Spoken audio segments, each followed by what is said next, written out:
हाँ जी। Good morning. ठीक है। तो पहले आपने जो कुछ पढ़ रखा है उसका रिवीजन कर लेते हैं।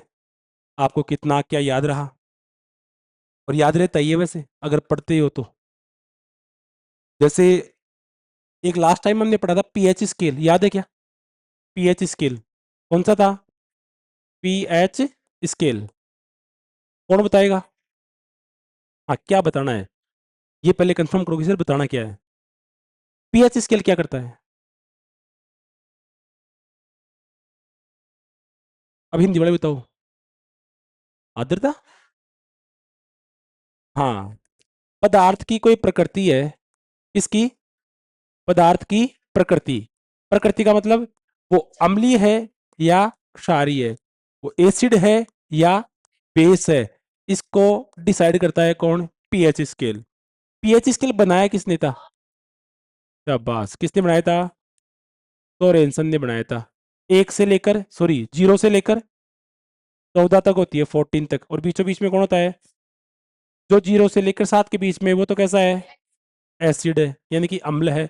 7 से 14 तक बेस है, क्षार है, और जो एग्जैक्ट 7 है वो क्या है? वो न्यूट्रल है। वो ना एसिड है और ना ही बेस है। ठीक है। सोरेनसन ने ये बनाया, उससे पहले भी हम प्रकृति बता सकते थे कि वो अम्लीय है या क्षारीय है, तो किसका यूज करते थे? शाबाश, कौन सा पत्र? लिटमस पत्र। अब यहां से कुछ बातें। पहली बात जो आप जानते हो, ये जो लिटमस पत्र है, वो अगर अम्ल में है तो इसको नीले से लाल में कन्वर्ट कर देगा। ये बात पढ़ रखी है आपने? ठीक है। अगर यहां पर ये क्षार है तो यह लाल को नीले में कन्वर्ट कर देगा। पर एक बात बताऊं, ये क्वेश्चन आजकल नहीं पूछे जाते। पूछने वाला क्वेश्चन ये है, अगर लिटमस पत्र को आप किसी जो ना एसिड है ना बेस है उसमें डाल दिया तो इसका रंग कैसा आएगा? अगर लिटमस पत्र को आपने एक ऐसे पदार्थ में डाल दिया जो ना एसिड है और ना ही बेस है, तो इसका रंग कैसा आएगा? या अगली बात कहूं, इसी को एक रूप में और लिख सकते हैं हम, कि लिटमस विलियन का, कौन से विलियन का? लिटमस विलियन सॉल्यूशन, इसका रंग कैसा होता है? ये सेम ही बातें हैं ना दोनों। इसका रंग कैसा होता है लिटमस सॉल्यूशन का? ये यूं मानो कि आपने लिटमस पत्र को किस में डाल दिया है? उदासीन, जो न्यूट्रल है उसमें डाल दिया, तो इसका रंग कैसा आएगा? याद रखना, इसका रंग आता है बैंगनी। कैसा आता है? और अगर आपको याद आ रहा हो तो ये बैंगनी रंग और किसी का भी आता है, हीमोग्लोबिन का। किसका आता है? लिटमस पत्र बना कैसे? क्या है लिटमस पत्र? ऐसे चार बातें पढ़ के ऐसे समझते हो भाई हमने लिटमस पत्र पूरा पढ़ लिया। लिटमस पत्र है क्या? बताओ।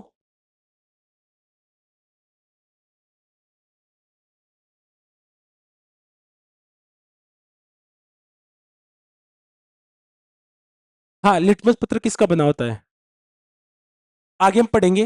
हमारे एक ग्रुप होता है जिसका नाम है थेलोफाइटा। कौन सा है? थेलोफाइटा ग्रुप है। और इसमें जो पाया जाता है उसका नाम है लाइकेन। क्या नाम है? लाइकेन। पढ़ा है क्या लाइकेन? लाइकेन। लाइकेन किससे बनता है? लाइकेन क्या है? लाइकेन क्या है? लाइकेन दो से मिलकर बनता है, एक का नाम है कवक, एक का नाम है शैवाल। हाँ जी। हाँ हाँ हाँ, वही है तो। हाँ, तो इन दोनों से मिलकर बनता है ये। एक का नाम है कवक। कवक को क्या कहते हैं? फंगी। और शैवाल को एल्गी। इन दोनों से मिलकर बनता है कौन? लाइकेन। और लाइकेन में भी ये कौन से ग्रुप में आएगा? हेलोफाइटा में।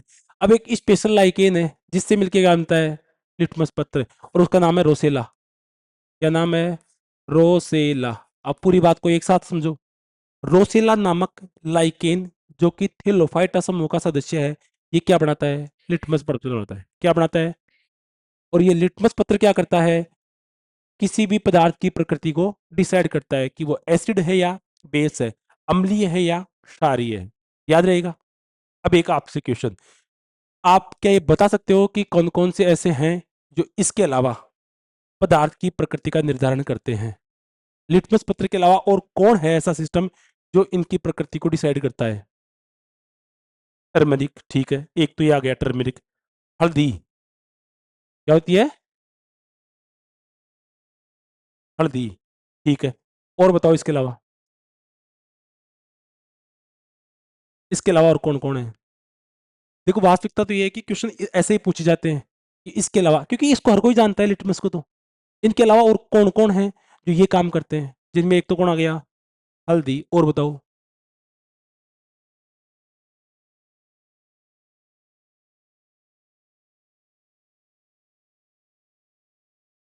नहीं याद आ रहा? पक्का? चलो, चार मैं बताता हूँ, चार आप ढूंढ के लाओगे। टोटल 8 9 होते हैं, चार मैं बताता हूँ, चार पांच एक आप ढूंढ लाना। जैसे एक होता है हल्दी, एक होता है मेथिल ऑरेंज। क्या नाम होता है? Methyl orange. अच्छा, एक होता है फिनोप्थेलिन। फिनोप्थेलिन। और एक कोई इजी सा ले लो, लाल पत्ता गोभी। कौन सी है? लाल पत्ता गोभी। इसके अलावा चार और है, वो चार आप ढूंढ के लाओगे। और ऐसा आप मेरे से प्रॉमिस कर रहे हो कि कल, हाँ, आती है। आपने अमेरिका देखा है? आपने अमेरिका देखा है? America, America. और वो नहीं देखा ना? हाँ जी। क्या आपने अमेरिका देखा है? तो फोन में ये भी दिख जाएगा। हुँ? उससे क्या फर्क पड़ता है तो? नहीं नहीं, ऐसी भी होती है क्या? पहले चीज तो मैं बता दूं कि आपने जो चीजें नहीं देखी ना, इसका मतलब ये नहीं है कि वो अस्तित्व में नहीं है, वो हैं। अभी मैं, चलो एक और लिख देता हूं मैं, बाद में आप अब तीन को ढूंढ लाना। एक होती है गुड़हल की पत्तियां, पता है? इसकी, गुड़हल की पत्तियां, पत्तियां या पंखुड़ियां एक ही बात है। गुड़हल की पंखुड़ियां, ये भी डिसाइड करती है कि कोई पदार्थ अम्लीय होगा या क्षारीय होगा। बाकी की जो तीन बच गई वो आप ढूंढ के लाओगे, ठीक है? और इन चीजों को याद रखना। मैं वापस पूछूं, पीएच, अच्छा पीएच में पी का मतलब क्या है?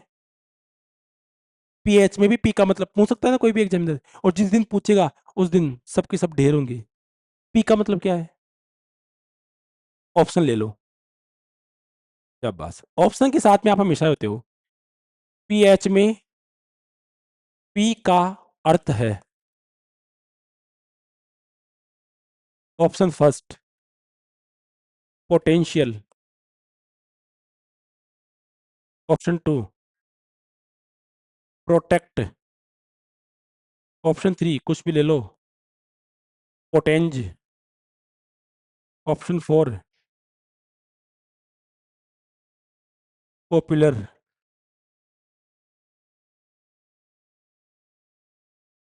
पोटेंशियल, प्रोटेक्ट, पोटेंज या पॉपुलर?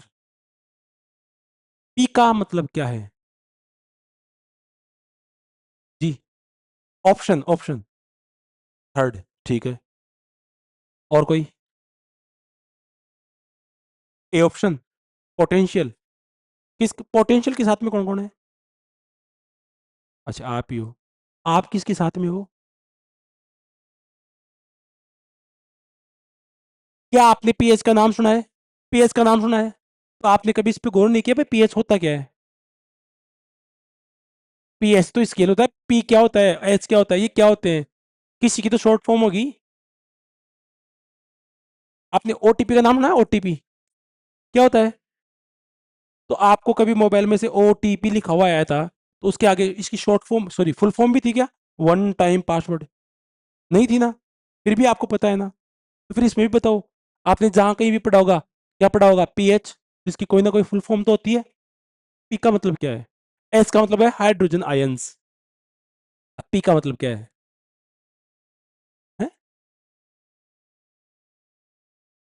इसका मतलब पॉपुलर नहीं है। इसको तो भगाओ यहां से। और कोई ऑप्शन? प्रोटेक्ट भी नहीं है, इन दो में से कोई एक होगा।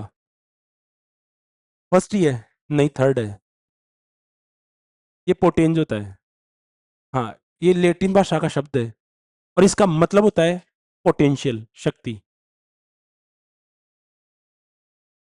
हाँ, शब्द ये होता है पोटेंज। शब्द कौन सा होता है? पोटेंज। और पोटेंज को लेटिन भाषा में क्या कहते हैं? शक्ति। क्या कहते हैं? शक्ति। फिर भी आपने अगर कभी गौर किया हो तो जब भी मैं इसका प्रोनाउंस करता हूं तो मैं ऐसे करता हूं, potential of hydrogen ions. Potential. वास्तव में पोटेंशियल शक्ति का है। किसका है? शक्ति का। पर कोई आपको अगर इस पी का मतलब पूछे तो क्या होता है? पोटेंज होता है। ठीक है। अच्छा, पीएच क्यों काम में ले रहे हैं हम? पीएच क्यों काम में ले रहे हैं? किसी पदार्थ की नेचर बताने के लिए, प्रकृति बताने के लिए, वो एसिड है या बेस है। पहले हमने किसको यूज किया था? लिटमस पत्र को। बाद में सोरेनसन आया था, उसने पीएच स्केल बना दिया था। जिसकी पीएच 7 से कम है वो एसिड है, जिसकी 7 से ज्यादा है वो बेस है, एग्जैक्ट 7 है वो न्यूट्रल है, उदासीन है। ठीक है। अच्छा, इससे पहले जो लिटमस पत्र आया वो कौन से समूह का है? कौन से ग्रुप का है? हेलोहाइटा। किससे बनता है? लाइकेन से। लाइकेन क्या है? कवक और शैवाल वाला है। अच्छा, लाइकेन में भी कौन सा लाइकेन? रोसिला लाइकेन। कौन सा है? रोसिला लाइकेन। अच्छा, इनके अलावा और भी कोई है क्या? और भी है सर। एक हल्दी है, एक मेथिल ऑरेंज है, एक फिनोप्थिलीन है, एक लाल पत्ता गोभी है, एक गुड़हल की पत्तियां हैं। और भी होते हैं। अब वो 3 बच गए, वो मैं आपके लिए छोड़ रहा हूँ, वो आप ढूंढ के लाओगे। और कोई आपको पूछे कि ये लिटमस विलियन इसका कलर कैसा होता है, तो कैसा होता है? बैंगनी। और बैंगनी से वो चीज याद रखना, हीमोग्लोबिन का भी बैंगनी होता है। ठीक है। अब आगे बढ़ जाए। और आगे अपना टॉपिक कौन सा है? श्वसन तंत्र। कौन सा है? बाहर जो श्वसन हो रहा था उसके बारे में हमने सारी बातें कर ली थी। अब हम चल रहे थे अंदर वाले श्वसन पे। और मैंने आपको बताया था अंदर वाला श्वसन 2 टाइप से होता है। एक होता है अनोक्सी और एक होता है ऑक्सी। अब पहले समझना। ये तो बता दिया था मैंने आपको ये सारी बातें तो। अनोक्सी श्वसन, अनएरोबिक रेस्पिरेशन, यही था। मैंने आपको कहा था पहली चीज, ये जो श्वसन है वो कहाँ होगा? कोशिका में। कहाँ होगा? कोशिका में। और इस सेल में भी इसके खूब सारे भाग है, तो ये कहाँ होगा? साइटोप्लाज्म में। कहाँ होगा? साइटोप्लाज्म में, यानी कि कोशिका द्रव्य भाग में होगा। कौन से भाग में होगा? कोशिका द्रव्य भाग में होगा। ठीक है। जब यहाँ पे ग्लूकोज जाएगा, कौन जाएगा? जो भी हम कुछ खा पी रहे थे वो ग्लूकोज की फॉर्म में जा रहा था, वो ग्लूकोज जाएगा और यहाँ पे एक चक्र में एंटर करेगा। उस चक्र का नाम क्या था? ग्लाइकोलाइसिस चक्र। याद आया? कौन सा है? ग्लाइकोलाइसिस चक्र। और इसी चक्र का एक और नाम है, शाबाश, EMP। ये EMP 3 साइंटिस्टों के नाम है, जिसमें से E फॉर एम्बडेन। कौन सा बडेन है? एम्बडेन। M for mayor half. कौन सा हाफ? Mayor half. और P फॉर पॉइसन। कौन था? पॉइसन। कभी कभी इस पॉइसन को प्रियर्सन भी लिखा जाता है। तो ये इस चक्र में एंटर करता है। कौन एंटर करता है? ग्लूकोज। कौन करता है? ग्लूकोज। कौन से चक्र में एंटर करेगा? ग्लाइकोलाइसिस चक्र में। और इस चक्र में एंटर करके एक नया बनाता है जिसको बोलते हैं पाइरुवेट। क्या बोलते हैं? पाइरुवेट। और इसके कितने मॉलिक्यूल बनते हैं? 2 बनते हैं। और इस पूरे सिस्टम में कितनी एनर्जी बनती है? 4 ATP। कितनी बनती है? 4 ATP। इस 4 में से 2 तो यहाँ पर चली गई वापस। वापस क्या हो जाती है? खर्च हो जाती है। तो बची कितनी? 2 ATP। इसका मतलब ये कह सकता हूँ कि जो जीव अनोक्सी श्वसन करते हैं उनमें केवल कितनी ऊर्जा बनती है? 2 ATP। ATP की फुल फॉर्म एडिनोसिन ट्राईफॉस्फेट। समझ गए बात को? तो जो अनोक्सी श्वसन करते हैं उनमें केवल कितनी ऊर्जा बनती है? 2 ATP। अच्छा, कहाँ होगा ये काम? साइटोप्लाज्म, कोशिका द्रव्य भाग में होगा। अंदर वाला जो भी श्वसन है ना वो कोशिका में ही संपन्न होगा, वहीं पर कंप्लीट होगा। अच्छा, अनोक्सी की बात करें तो कहाँ होता है? साइटोप्लाज्म में, कोशिका द्रव्य भाग में। कौन सा चक्र काम में आता है? ग्लाइकोलाइसिस चक्र। इसी को क्या बोलते हैं? EMP चक्र। E फॉर एम्बडेन, M फॉर मेरा, और P फॉर प्रियसन या पॉइसन। सही है बात? अच्छा, ग्लूकोज किस में कन्वर्ट होगा? पायरुवेट में। किसमें होगा? पायरुवेट में। और इसके भी कितने मॉलिक्यूल बनते हैं? दो मॉलिक्यूल। और उस पूरे सिस्टम में कितनी एनर्जी? जिसमें से दो तो माइनस हो गई और बची कितनी? ये है अनोक्सी श्वसन। याद रहेगा? वापस से, अनोक्सी श्वसन कहाँ होता है? सेल में भी, और सेल के भी कौन से पार्ट में? साइटोप्लाज्म में, यानी कि कोशिका द्रव्य भाग में। ग्लूकोज किस में कन्वर्ट होगा? पायरुवेट में। कितने मॉलिक्यूल? दो। टोटल एनर्जी कितनी? बची कितनी? सही है। अनोक्सी श्वसन करने वाले जीवों में केवल 2 एटीपी ऊर्जा ही बन पाती है। अब दूसरा आता है कौन सा? ऑक्सी श्वसन। कौन सा आता है? ऑक्सी श्वसन, एरोबिक रेस्पिरेशन। सर ये भी कोशिका में ही होता है। किसमें होता है? सेल में ही होता है। पर ये सेल के जिस पार्ट में होता है उसको बोलते हैं माइटोकॉन्ड्रिया। किस पार्ट में होता है? माइटोकॉन्ड्रिया पार्ट में होता है। अच्छा, माइटोकॉन्ड्रिया के भी जिस पार्ट में होता है उसको बोलते हैं क्रिस्टी। क्या बोलते हैं? क्रिस्टी। अभी के लिए आप ये याद रखना कि किस भाग में होता है? माइटोकॉन्ड्रिया में। और यहाँ पर जो चक्कर काम करता है, क्योंकि यहाँ पे भी एक साइकिल आएगा, और उस साइकिल का नाम क्या है? टीसीए चक्र या टीसीए साइकिल। याद आया? ट्राई कार्बोक्सिलिक एसिड चक्कर। और इसकी खोज जिसने की थी उसका नाम क्या था? क्रेप्स। क्या नाम था? इसलिए इस चक्र को क्या बोलते हैं? क्रेप्स चक्र। ट्राई कार्बोक्सिलिक एसिड चक्र। बोलो एक बार, ट्राई कार्बोक्सिलिक एसिड चक्र। इसकी खोज किसने की थी? क्रेप्स ने। इसलिए इसको क्या बोलते हैं? इसमें 3 कार्बन होते हैं। कितने कार्बन? इसीलिए इसको C3 चक्र भी कहते हैं। कौन सा चक्र कहते हैं? C3 चक्र। अब हुआ क्या? ऑक्सी श्वसन वो करते हैं जो पहले अनोक्सी कर चुके हैं। क्या कर चुके हैं? अनोक्सी करने के बाद ही कौन सा श्वसन होता है? ऑक्सी श्वसन। और अनोक्सी श्वसन में लास्ट जो प्रोडक्ट बना था वो क्या था? पायरुवेट। पायरुवेट बना था। वो पायरुवेट कौन से चक्र में आएगा? ऑक्सी श्वसन में। और कौन से चक्र में एंटर करेगा? टीसीए चक्र में। ये पायरुवेट जो था ये कौन से चक्र में एंटर कर गया? टीसीए चक्र में। अब यहां पर कितने चक्कर लगाएगा? 2 चक्कर। कितने चक्कर लगाएगा? 2 चक्कर। खूब सारे प्रोडक्ट और बनते हैं, हम उनको इग्नोर करते हुए सीधी बात कर रहे हैं कि इसमें कितने चक्कर लगाएगा? 2 चक्कर। पहले चक्कर में कितनी एटीपी बनेगी? 12 एटीपी। कितनी एटीपी? दोबारा जो लगाएगा उसमें भी कितनी बनेगी? 12 एटीपी। और ऐसे 2 चक्रों में टोटल कितनी बन जाएगी? 24 एटीपी बन जाएगी। और जैसे ये 2 चक्कर पूरे होंगे, यहाँ पर जो लास्ट में जो प्रोडक्ट आएगा वो है CO2, साथ में H2O प्लस एनर्जी। प्लस क्या है? एनर्जी। और एनर्जी की फॉर्म में कितनी आ चुकी है? 24। इस चक्कर से तो 24 ही आती है, लेकिन इसके अलावा भी आती है। जैसे एक आती है इस अनोक्सी श्वसन से। तो ना, अनोक्सी अगर कोई जीव केवल अनोक्सी श्वसन कर रहा है तो 2 ही एटीपी बनेगी। बनती तो 4 है, पर 2 खर्च हो गई तो कितनी बची? 2। लेकिन यही अनोक्सी श्वसन आगे जाकर ऑक्सी श्वसन भी करे तो टोटल कितनी बनेगी फिर? 8 एटीपी। कितनी बनेगी? 8 एटीपी। तो 8 एटीपी तो आ गई कहां से? अनोक्सी से। इसके अलावा इन दोनों को जोड़ने वाली जो रिएक्शन होती है उसको बोलते हैं लिंक रिएक्शन। कौन सी रिएक्शन? Link reaction. इस लिंक रिएक्शन से आती है 6 एटीपी। कितनी एटीपी? 6 एटीपी। और 24 एटीपी इन 2 चक्रों में बन गई। एक चक्कर में 12 तो 2 चक्रों में 24। और ऐसे कुल मिला के 24, 36 और 8 38। तो जो ऑक्सी श्वसन करते हैं ना उनमें टोटल 38 एटीपी ऊर्जा बनती है। कितनी बनती है? 38 एटीपी ऊर्जा बनती है, जो कि 686 686 किलो कैलोरी के इक्वल होती है। बताओ ये बातें पल्ले पड़ गई क्या? वापस रिपीट करें, याद रहेगा। अनोक्सी श्वसन, सर ये कोशिका के कोशिका द्रव्य भाग में होगा, साइटोप्लाज्म में होगा। यहाँ पर एक ही चक्र काम में करता है जिसका नाम है ग्लाइकोलाइसिस चक्र। इसी को बोलते हैं EMP चक्र, एम्बडेन मेयर हाफ पॉइसन। बोल के देखो, एम्बडेन मेयर हाफ पॉइसन। जब इस चक्कर में ग्लूकोज एंटर करेगा ना तो लास्ट में बनेगा पायरुवेट। क्या बनेगा? पायरुवेट या पायरुविक अम्ल, सॉरी अणु। और कितने बनेंगे? 2। और ऐसे इस पूरे चक्कर में घूमने पर टोटल एनर्जी 4, पर बचेगी कितनी? 2। तो जो अनोक्सी श्वसन करते हैं ना उनमें तो 2 ही बनता है। अब जो ऑक्सी श्वसन करते हैं ना उनमें पहले कौन सा होगा? अनोक्सी। उसके बाद में कौन सा होगा? ऑक्सी।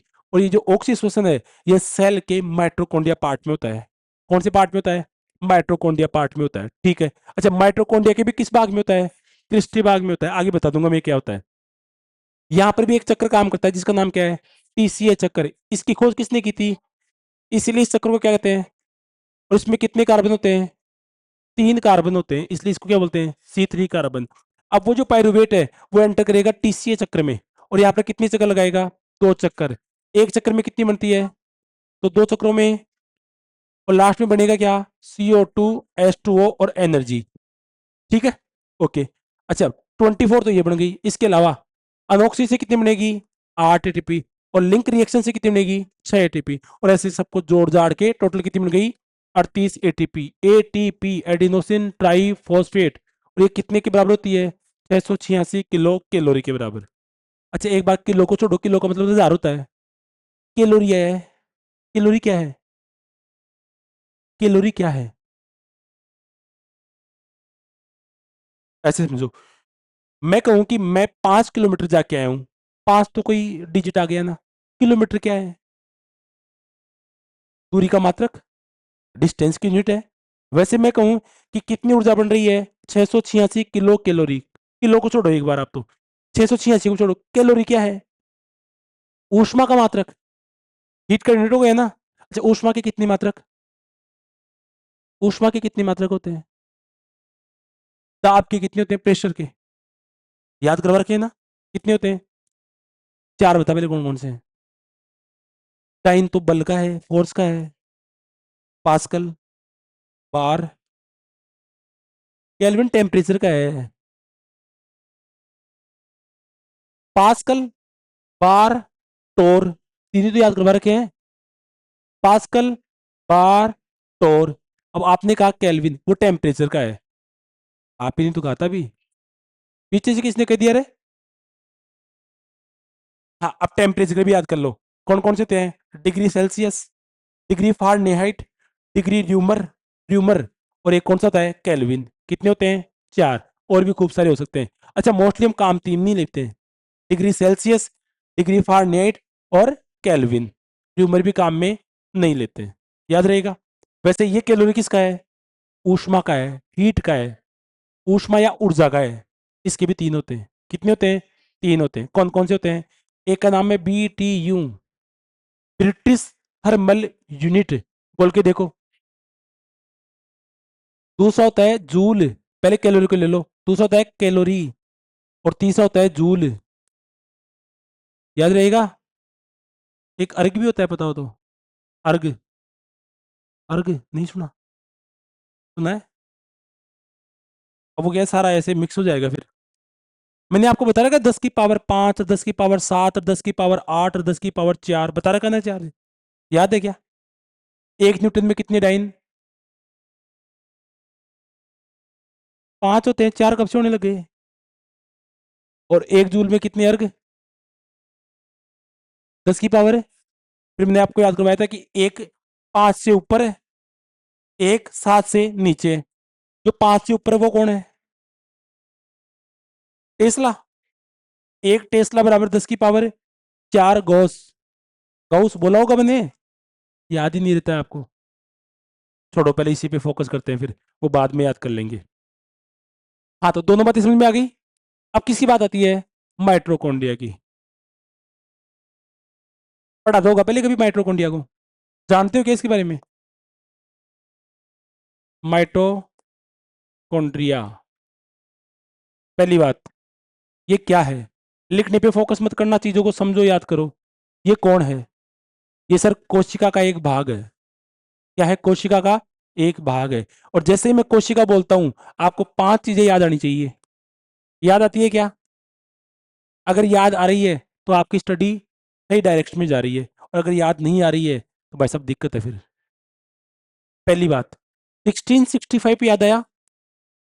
रॉबर्ट हुक, मरी हुई कोशिका, माइक्रोग्राफिया और सेलुला, आया याद? 9 साल बाद में 1674 Antonie van Leeuwenhoek, animalcule, ठीक है। 1838-39 स्वान और स्लाइडेन, क्या दिया था? Cell theory. क्या दी थी? Cell theory. प्रत्येक सेल में, प्रत्येक जीव में कोशिका होगी और कोशिका में केंद्रक होगा, ऐसा ही कहा था। फिर ये हो गया क्या, फैल। फैल करने वाला कौन, वायरस। कौन था, और इसकी खोज इवैन हॉस्किन ने की थी। किसने की थी, क्या वायरस में कोई सेल है, नहीं, ये विदाउट सेल वाला है। और पता है, जब तक ये वातावरण में घूम रहा है मरा हुआ है, लेकिन जैसे ही किसी सजीव में जाएगा क्या हो जाएगा। इसलिए इसको बोलते हैं सजीव और निर्जीव के बीच की योजक इकाई, जोड़ने वाली इकाई। जब ये सिद्धांत फेल हो गया तो इसके 20 साल बाद में 1858-59 आधुनिक कोशिका सिद्धांत, मॉडर्न सेल थ्योरी आई। कौन लेके आया, रुडोल्फ विर्चो। कौन लेके आया था, रुडोल्फ विर्चो, ये लेके आया था। ठीक है, ये 5 बातें याद आई। अब इसी सेल का एक पार्ट कौन है, माइट्रोकॉन्ड्रिया। अच्छा, माइट्रोकॉन्ड्रिया की पहली बार खोज किसने की, प्रथम बार खोज, जिसने इसको फर्स्ट टाइम डिस्कवर किया था उसका नाम था अल्टमान। क्या नाम था, अल्टमान। और इस अल्टमान ने इसका नाम क्या दिया था, ब्रायोप्लास्ट। क्या नाम दिया था, ब्रायोप्लास्ट। याद करो इसको, पहली बार खोज किसने की है, अल्टमान ने। नाम क्या दिया है, किसको दिया है, माइट्रोकॉन्ड्रिया इंग्लिश में नाम है, हिंदी में क्या कहते हैं, सूत्र कणिका। कौन सी कणिका, सूत्र कणिका। थोड़ी से एक्टिवेट रहो यार, ऐसे क्या तुम सुस्त पड़े हो, ऐसे नहीं लगता भाई नई नई चीजें सीखने को मिल रही है। आप यकीन नहीं करोगे, जब तक हम बायोलॉजी खत्म करेंगे ना, तब तक हम खूब सारी एक्स्ट्रा बातें पढ़ चुके होंगे। बायोलॉजी तो पढ़ ही रहे हैं, उसके साथ में खूब सारी एक्स्ट्रा एक्स्ट्रा चीजें पढ़ चुके होंगे। फिर इनका मजा कब आएगा, जैसे मान लो मैं आपको ये बताऊं कि यार आगे चल के हमें ना ऊर्जा पढ़ेंगे, एनर्जी पढ़नी है हमें, ऊष्मा ऊर्जा। फिर वहां पे मैं बोलूंगा ना, भाई ऊष्मा के 3 मात्रक होते हैं, बीटीयू, कैलोरी, जूल, अर्ग। वो आपको 1 जूल में 7 × 10⁻⁷ अर्ग, ये आपको उसमें याद रहेंगी। फिर ज्यादा इंटरेस्ट आएगा यार, ये तो अपने को याद ही है। ऐसे ही जब हम फिजिक्स में चलेंगे तो वहां पर हम ये सारे पढ़ेंगे मीटर वाले। कौन कौन सा है, इलेक्ट्रोमीटर, हाइड्रोमीटर, हाइगोमीटर, मैनोमीटर, है ना, ये सारे पढ़ेंगे ना। जैसे ही मैं बताऊंगा आपके खट से दिमाग में क्लिक कर जाएगा, भाई हाँ यार सर आपने ये याद करवा रखा है हमें। तो इनका प्रॉफिट वहां पे मिलेगा।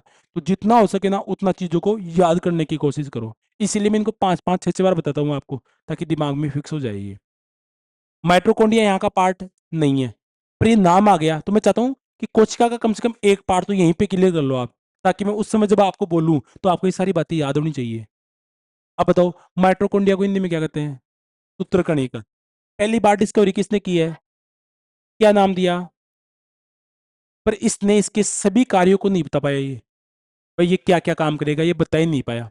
दोबारा इसकी विधिवत खोज हुई, और दोबारा जो इसकी खोज करने वाला था, जिसको हम बोल सकते हैं वास्तविक खोजकर्ता, कौन सा खोजकर्ता, वास्तविक खोजकर्ता, उसका नाम है कोलिकर। कौन सा कर, कोलिकर, क्या नाम है। और इसको नाम देने वाला पंडित जी, पंडित जी का नाम है वेंदा या बेंदा। क्या नाम है, वेंदा।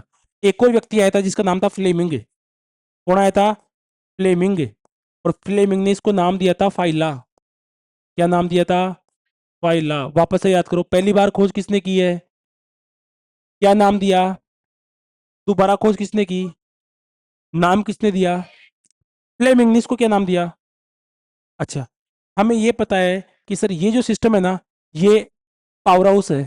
क्या है ये, ऊर्जा ग्रह है, किसका, कोशिका का। ये कोशिका का ऊर्जा ग्रह है, ये बात कहने वाला कौन, इसके बीच, कौन है, इसके बीच। इसके बीच ने इसको क्या कहा था, पावर हाउस ऑफ सेल। क्या कहा था, पावर हाउस ऑफ सेल। और रुको, अभी अभी हमने पढ़ा है कि ऑक्सी श्वसन माइट्रोकॉन्ड्रिया भाग में क्या होता है, कंप्लीट होता है, पढ़ा है। इसको कोशिका का श्वसन केंद्र या कोशिकीय श्वसन केंद्र कहने वाला भी एक व्यक्ति है, और उसका नाम है ह्यूज ब्लूम। क्या नाम है, ह्यूज ब्लूम। आपको उटपटांग से लगेंगे, लेकिन एक दो बार पढ़ोगे ना तो ये सारी चीजें याद हो जाएंगी। वापस सुनो, पहली बार खोज किसने की, क्या नाम दिया, फ्लेमिंग ने क्या नाम दिया, फाइला, ये लिखा पड़ा है इधर। क्या है? फाइला। विधिवत खोज या वास्तविक खोज करता कौन है? नाम देने वाला।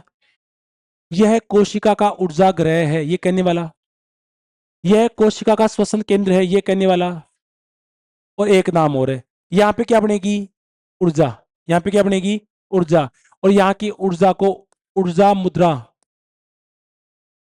कॉइन ऑफ एनर्जी, ये कहने वाला जो व्यक्ति है उसका नाम है लिपमैन। क्या नाम है? देखो, बताने के लिए मैं आपको दो ही बातें बताता। बताने के लिए मैं आपको, मतलब मैं घास काट सकता था। मैं केवल ये और ये दोनों बता के फ्री हो सकता था, क्योंकि मुझे पता है भाई ये चीजें आपको ना तो बतानी है मेरे को, और ना कोई मतलब है। लेकिन जिस दिन एग्जाम में पूछ लिया ना, उस दिन फिर बत्ती गुल हो जाएगी अपनी। तो अपने को याद ही रखना है इन सब चीजों को। वापस सुनो। खोज किसने की? नाम किसने दिया? नाम क्या दिया? वास्तविक खोजकर्ता। नाम देने वाला। इसको फाइला किसने कहा है? यहाँ पर क्या बनती है? यहाँ पर क्या बनती है? एनर्जी, ऊर्जा। यहाँ की ऊर्जा को ऊर्जा मुद्रा किसने कहा है? लिपमैन। लिपमैन। ह्यूज ब्लूम ने क्या कहा है?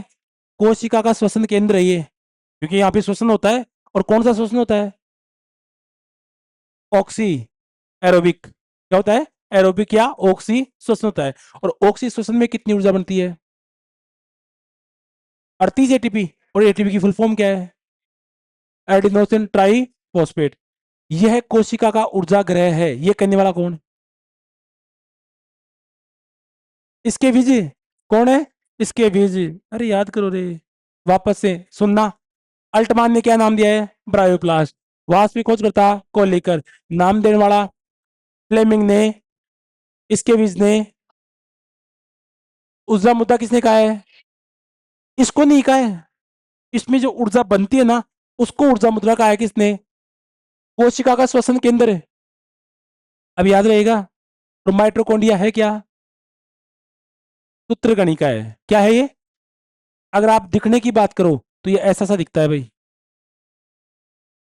हाँ सर, क्या अभी तो बड़ा ही नहीं? पहले हाँ सर।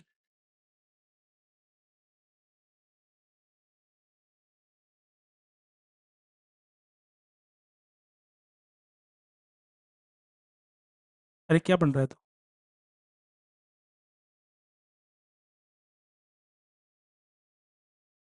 ये अंदर पानी है भाई। पहले पानी को भरो। ये क्या है? बताओ रे, ये क्या है? ये मैट्रिक्स है। ये क्या है? हिंदी में बोलते हैं अदात्री। क्या बोलते हैं? क्या हुआ? क्या बोल दिया? लो भाई। इसको मैट्रिक्स कहते हैं। हिंदी में इसको अदात्री कहते हैं, अदात्री। आप तो इंग्लिश याद रखना। क्या कहते हैं? मैट्रिक्स। ये जो आपको कोने कोने से दिख रहे हैं ना, कोने कोने से एक, इनको बोलते हैं ऑक्सीसोम। कौन सा सोम? ऑक्सीसोम।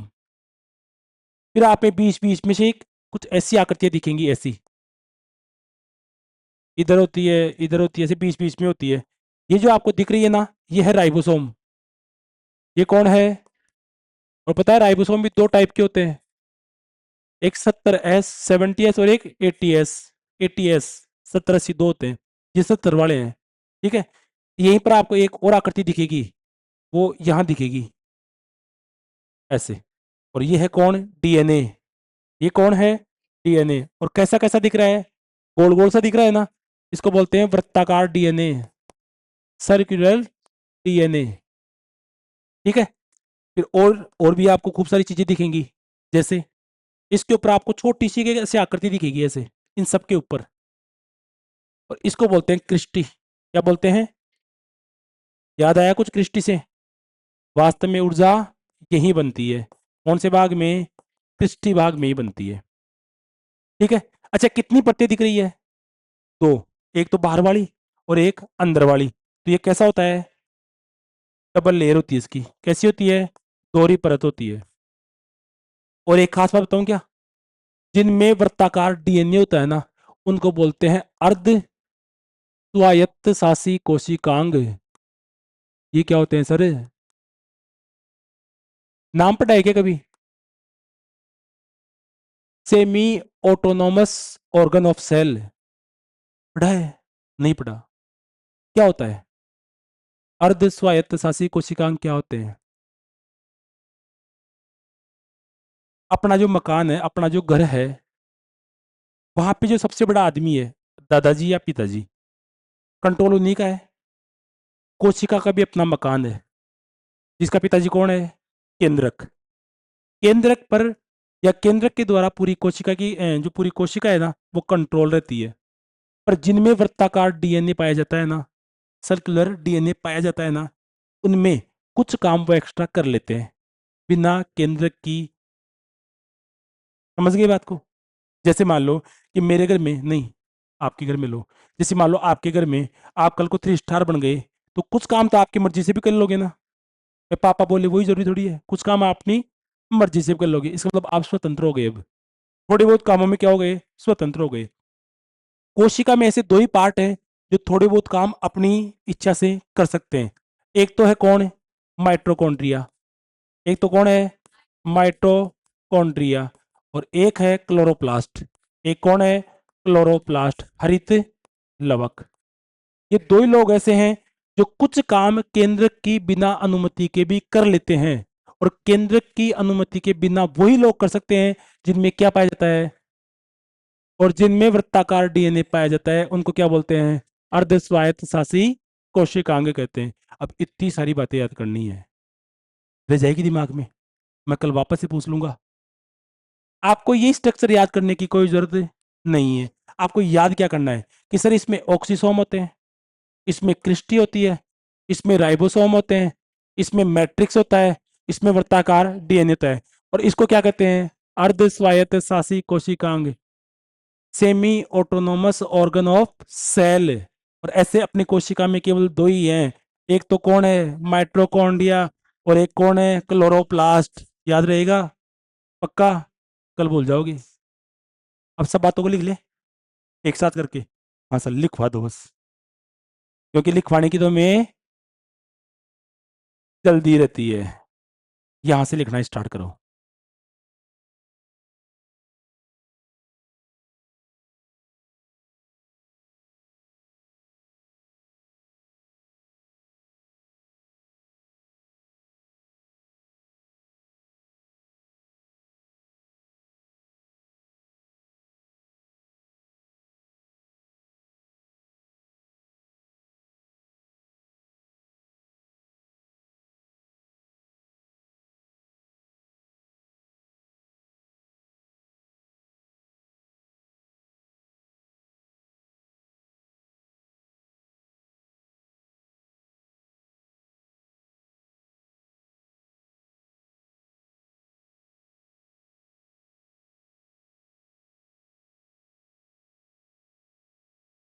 कोशिका से माइटोकॉन्ड्रिया के क्वेश्चंस कैसे कैसे पूछे जा सकते हैं? ये रहा माइटोकॉन्ड्रिया पहला। देखो ये तो पुराने हो गए, ये तो पुराने हो गए। नहीं पूछेगा खोज किसने की है, नाम किसने दिया है। वो पूछेगा कि पावर हाउस ऑफ सेल किसने का है? इसके बीज ने। यहाँ पर कोशिका का श्वसन केंद्र किसने का है? यहाँ की बनने वाली ऊर्जा को ऊर्जा मुद्रा किसने का है? लिपमैन ने। इसका दूसरा नाम क्या है? पूछ लेगा, क्योंकि अपने को माइटोकॉन्ड्रिया याद रहता है, सूत्रकणिका याद ही नहीं रहता है। अच्छा, यहाँ पर श्वसन की क्रिया होगी तो ऊर्जा बनेगी।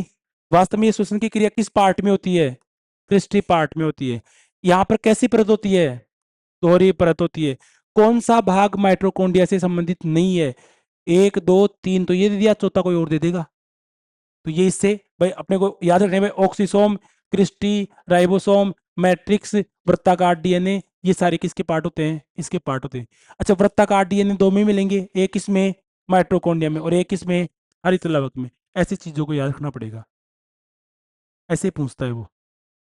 ओके, तो लिखो ऑक्सी नहीं, अनोक्सी श्वसन। लिखो यह है कोशिका के कोशिका द्रव्य, द्रव्य द्रव्य सीधे लिखोगे, ऐसे लिख लोगे और समझ जाओगे खुद। हाँ लिख लो तो, यही लिखूंगा मैं भी। अनोक्सी श्वसन कोशिका के कोशिका द्रव्य भाग में संपन्न होता है, साइटोप्लाज्म में संपन्न होता है।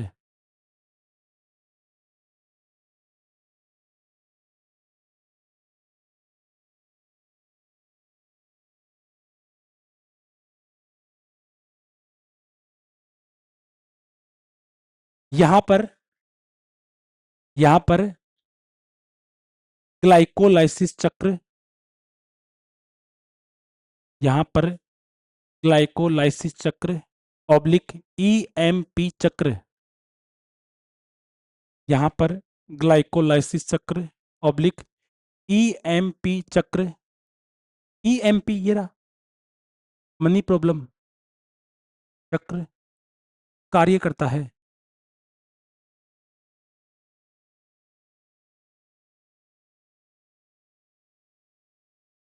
ईएमपी चक्र कार्य करता है।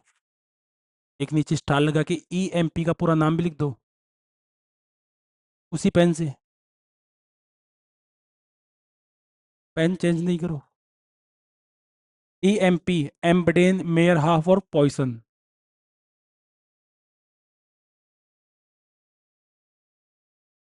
एम्बडेन मेयर हाफ और पॉइसन, ये 3 लोग हैं जिन्होंने इस चक्र की खोज की थी, डिस्कवरी की थी।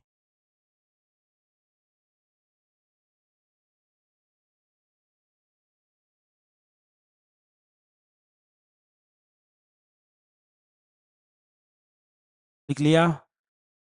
आगे लिखो। ग्लूकोज, ग्लूकोज, ग्लूकोज ग्लाइकोलाइसिस चक्र में एंटर करके, प्रवेश करके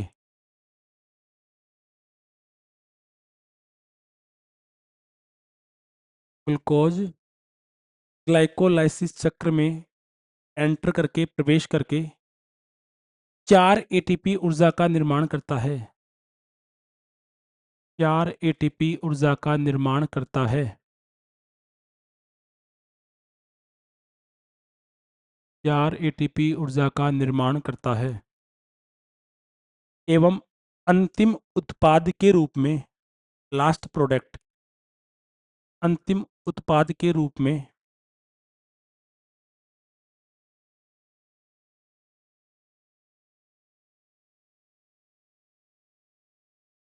2 अणु पाइरुविक के बनाता है, पाइरुवेट है ना।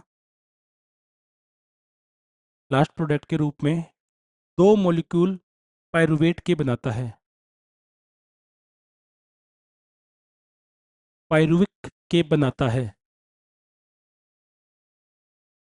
अंतिम उत्पाद के रूप में, अंतिम उत्पाद के रूप में, इधर देखो, अंतिम उत्पाद के रूप में 2 अणु पाइरुविक बनाता है।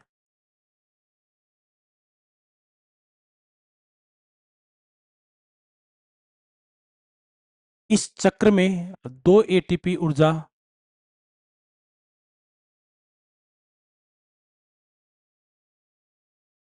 खर्च हो जाती है। 2 एटीपी तो वेस्ट हो गई इसी में। 2 एटीपी ऊर्जा खर्च हो जाती है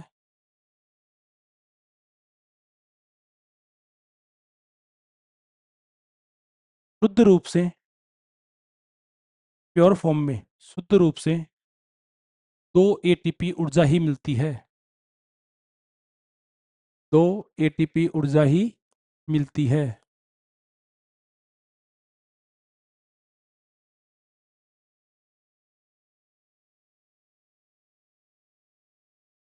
नीचे स्टार लगा के लिखो ATP, adenosine triphosphate,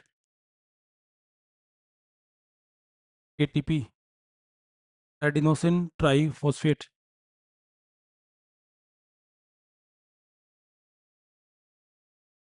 adenosine triphosphate.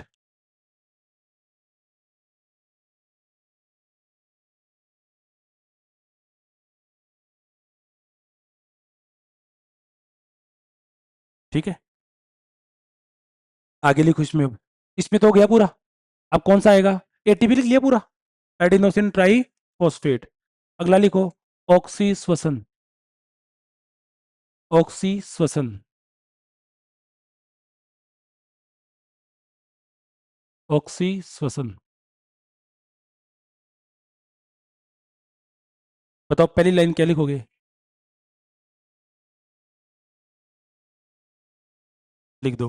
यह कोशिका के माइटोकॉन्ड्रिया भाग में संपन्न होती है।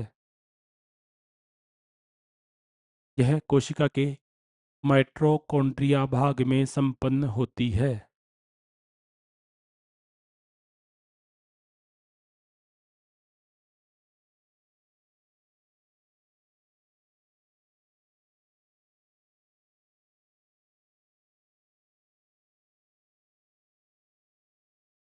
इसमें प्रयुक्त चक्र को टीसीए चक्र, टीसीए चक्र, प्रयुक्त चक्र, काम में आने वाला चक्र, प्रयुक्त चक्र को टीसीए चक्र, पूरा नाम ट्राई कार्बोक्सिलिक एसिड चक्र, ट्राई कार्बोक्सिलिक एसिड चक्र, ट्राई कार्बोक्सिलिक एसिड चक्र, ऑब्लिक क्रेब्स चक्र, क्रेब्स चक्र, ऑब्लिक तीसरी चक्र कहते हैं। क्रेब्स चक्र, क्रेब्स चक्र ऑब्लिक C3 चक्र कहते हैं। C3 क्यों कहते हैं? यहीं पे पढ़ लो, ट्राई कार्बोक्सिलिक मतलब 3 कार्बन वाला कोई सिस्टम है यहाँ पे, इसलिए इसको क्या बोलते हैं? C3 चक्र कहते हैं। नेक्स्ट लाइन क्या आएगी बताओ? नेक्स्ट लाइन पहले कैसे पढ़ेंगे? तो पहले वो लेके तो आओ, ये तो बताना पड़ेगा ना पहले। हाँ, पहले ये बताना पड़ेगा कि ऑक्सीश्वसन से पहले अनोक्सी होता है और उसका अंतिम उत्पाद कौन है? पाइरुवेट। वो एंटर करेगा कौन से चक्र में? टीसीए चक्र में। लिखो ये बात। ऑक्सीश्वसन से पहले, ऑक्सीश्वसन से पहले अनोक्सी श्वसन होता है जिसका अंतिम उत्पाद,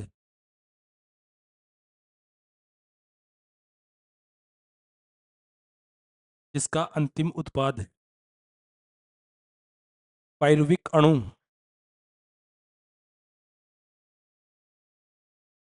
जिसका अंतिम उत्पाद पाइरुविक अणु, पाइरुविक, वापस लिखो पाइरुविक अणु टीसीए चक्र में प्रवेश करता है, टीसीए चक्र में एंटर करता है।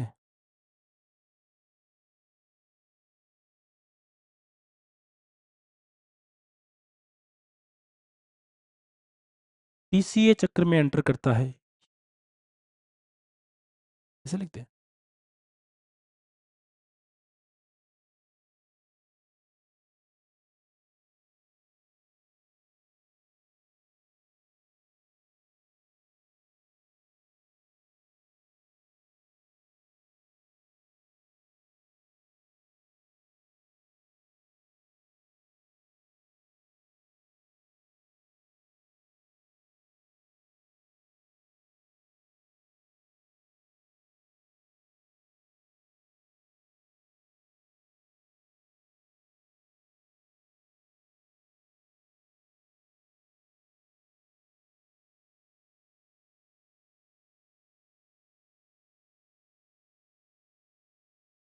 टीसीए चक्र में प्रवेश करता है एवं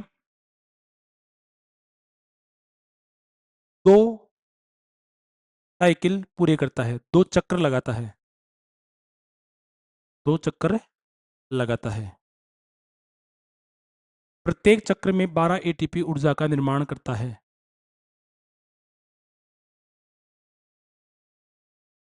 एटीपी, एडिनोसिन ट्राईफॉस्फेट, 12 एटीपी ऊर्जा का निर्माण करता है।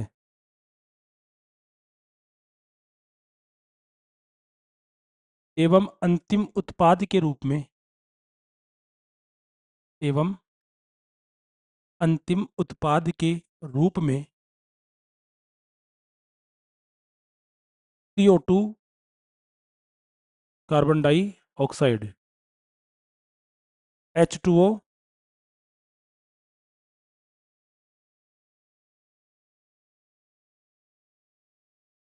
H2O वह एनर्जी रिलीज करता है, एनर्जी मुक्त करता है।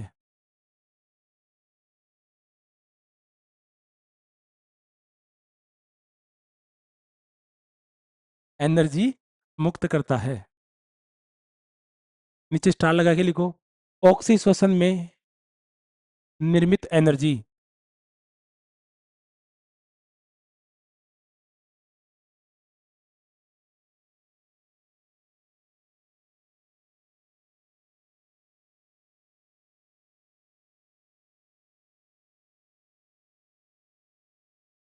हाँ, नीचे आपने लिखा है कि ऑक्सी श्वसन में कितनी एनर्जी बन रही है, तो लिखो सबसे पहले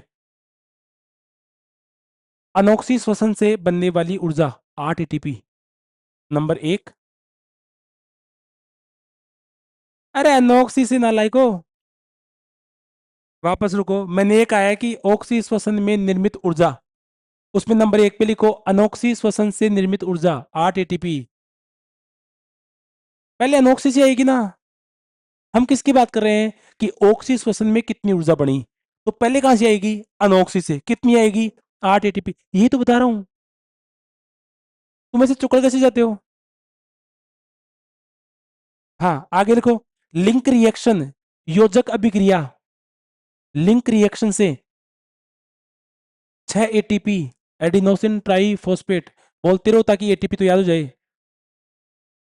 लिंक रिएक्शन से कितनी, 6 एटीपी। योजक अभिक्रिया, और 2 साइकिल में बनने वाली एनर्जी, 2 चक्रों में बनने वाली एनर्जी, पहले वाली बात वापस बोले, लिंक रिएक्शन से बनने वाली energy 6 ATP, link LINK, link reaction, योजक अभिक्रिया से बनने वाली एनर्जी 6 एटीपी, और लास्ट में 2 चक्रों से बनने वाली एनर्जी 24 एटीपी। नीचे लिखो टोटल एनर्जी बराबर 8 + 6 + 24 is equal to 8 + 6 + 24 is equal to 38। गणित वालों 38। और यहीं पे एक छोटा सा कोष्टक बना के लिख दो, 686 kilo joule, sorry kilo calorie, 686 kilo calorie.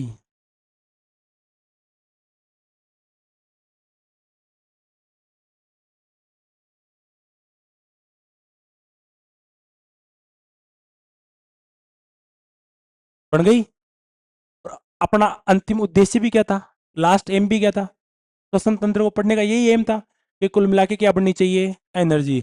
अब जो अनोक्सी श्वसन कर रहे हैं उनमें 2 एटीपी बनेगी लास्ट में, और जो ऑक्सी श्वसन कर रहे हैं उनमें ले दे के 38 एटीपी बन जाएगी। चलो कुछ एक्स्ट्रा बातें और करते हैं इसके बारे में। सर हमारे लंग्स काम में आ रहे थे जब हम श्वसन कर रहे थे, पक्की बात है। पहली बात तो लंग्स में वायु जा रही है, एयर, कितनी वायु चली जाती है,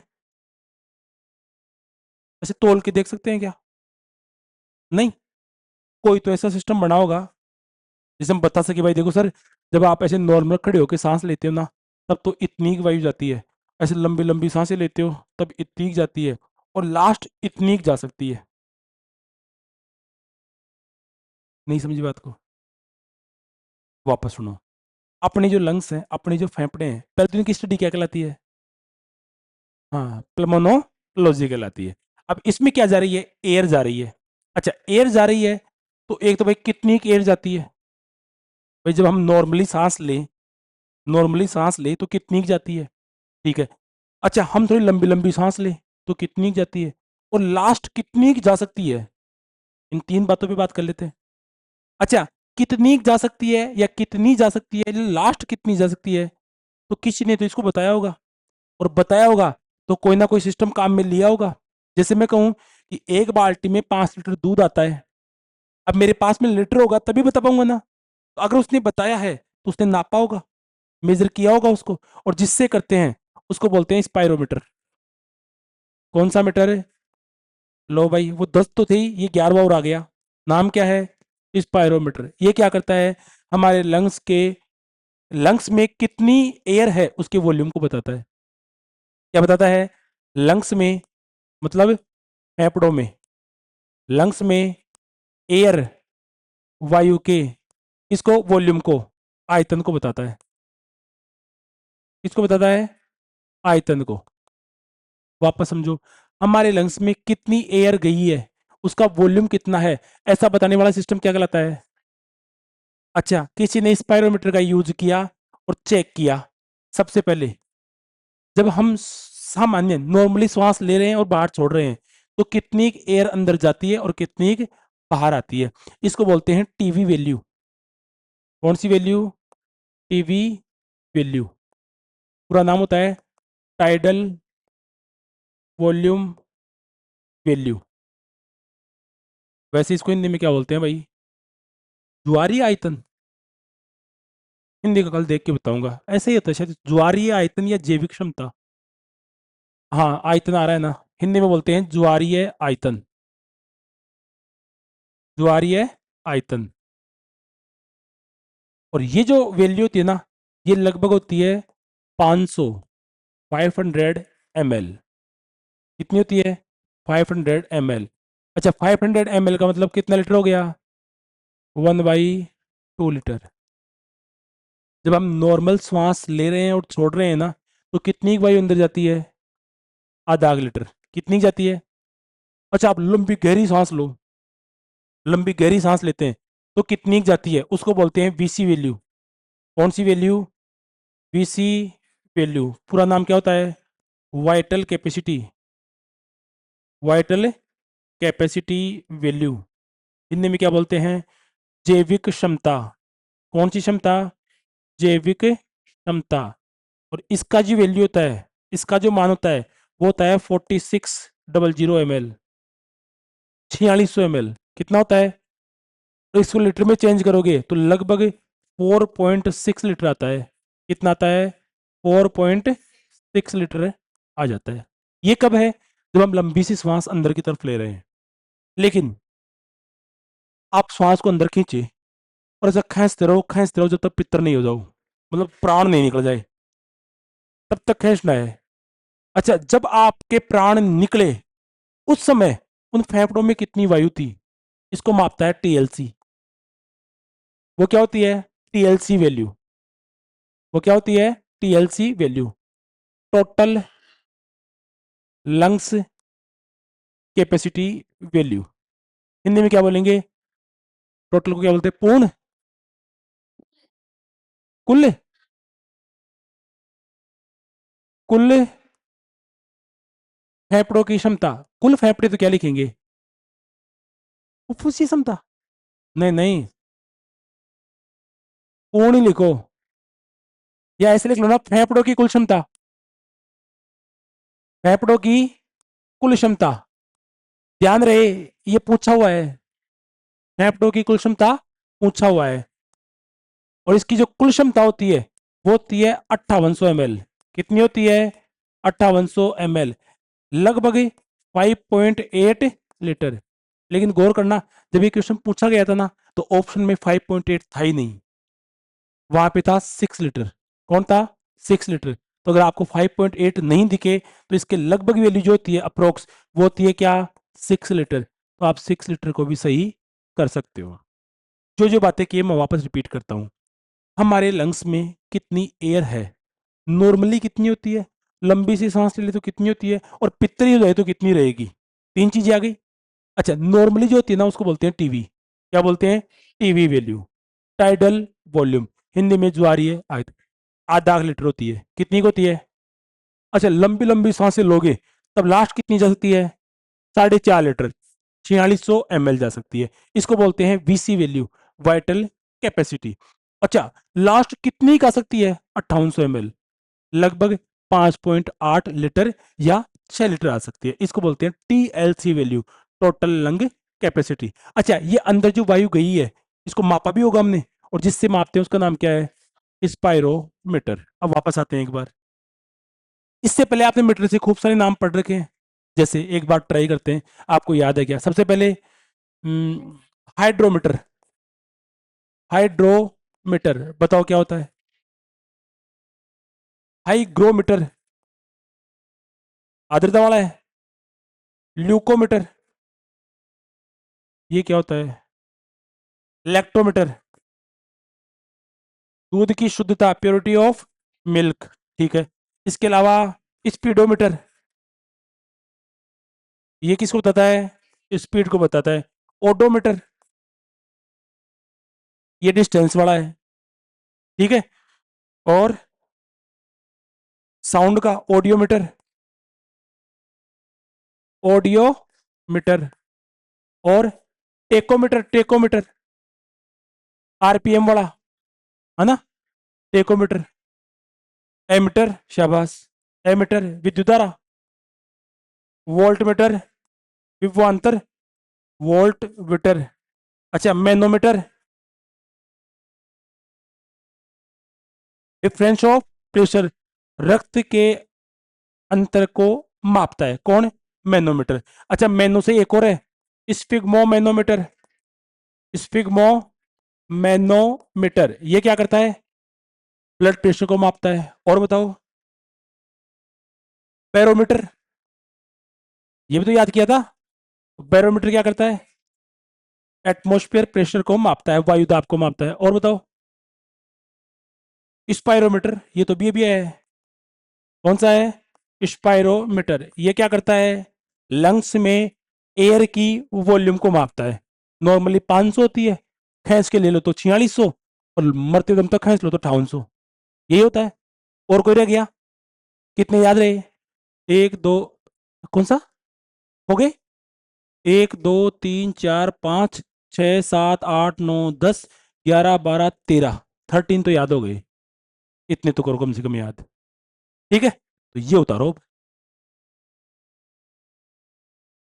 ये उतारना ही था भाई, इसका और कुछ हो सकता है।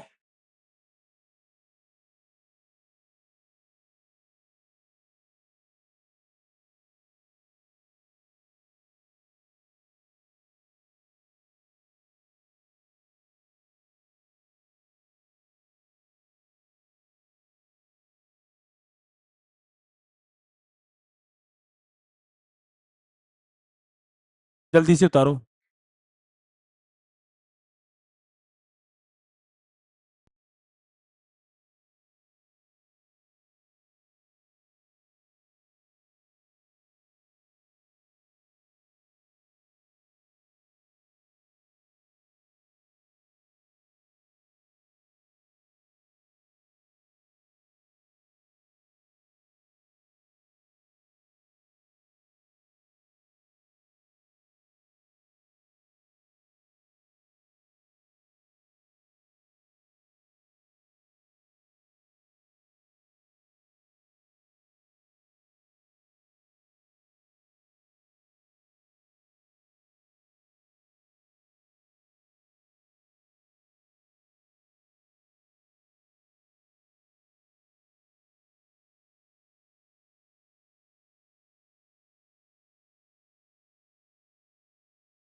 आगे चलें।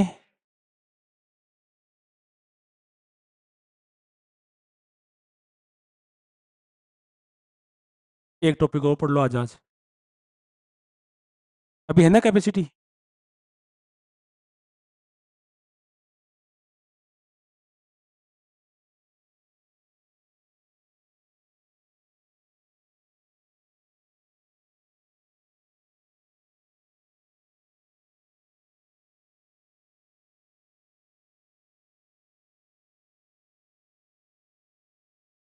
और अगला टॉपिक है अपना, हाँ उतार लो उतार लो।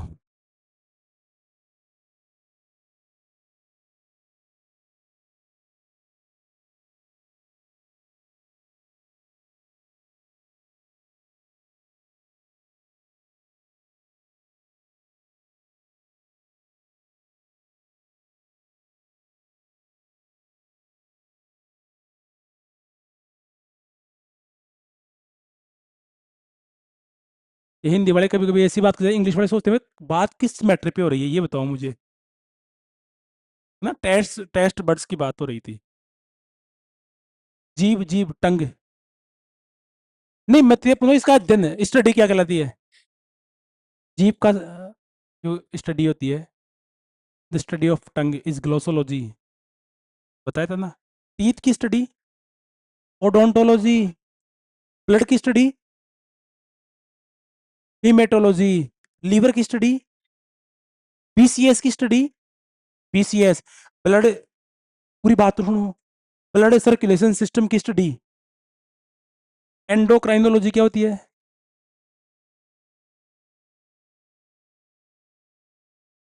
हाँ। हाँ तो प्रोटीन की कहाँ से आ गई? हार्मोन की होती है। प्रोटीन की संरचना की व्याख्या, प्रोटीन के स्ट्रक्चर को एक्सप्लेन किस किसने किया था? पोलिंग और कोरी ने।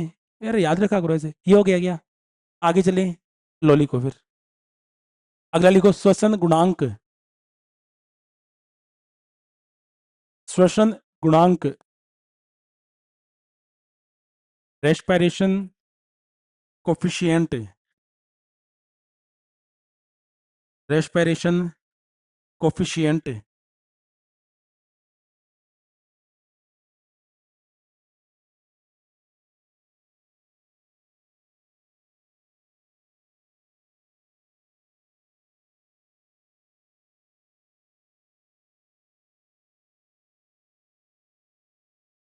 हाँ, श्वसन गुणांक। पहली बात तो होता क्या है, नॉर्मल सी चीजें याद रखनी है आपको। काम की तो एक ही बात है, मैं पहले बता दूं। आपको ये पूछ लेगा वो कि कार्बोहाइड्रेट के लिए श्वसन गुणांक कितना होता है, एक। काम की बात तो यही है। बाकी मैं इसमें खूब सारी चीजें और लिखवा सकता हूँ आपको। वैसे होता क्या है श्वसन गुणांक? जो भी आप CO2 को रिलीज करते हो ना, वो, और जो आप O2 को रिसीव करते हो ना, वो, इन दोनों का रेशियो क्या कहलाता है? श्वसन गुणांक कहलाता है। और इसका, जिससे हम मेजर करते हैं, उसको बोलते हैं गेनोंग श्वसन मापी। गेनोंग श्वसन मापी। और कार्बोहाइड्रेट के लिए, इसके लिए, कार्बोहाइड्रेट के लिए इसकी जो वैल्यू होती है ना, वो कितनी होती है? एक होती है। अभी के लिए आप इतना याद रखो, बाकी कल मिलते हैं। धन्यवाद।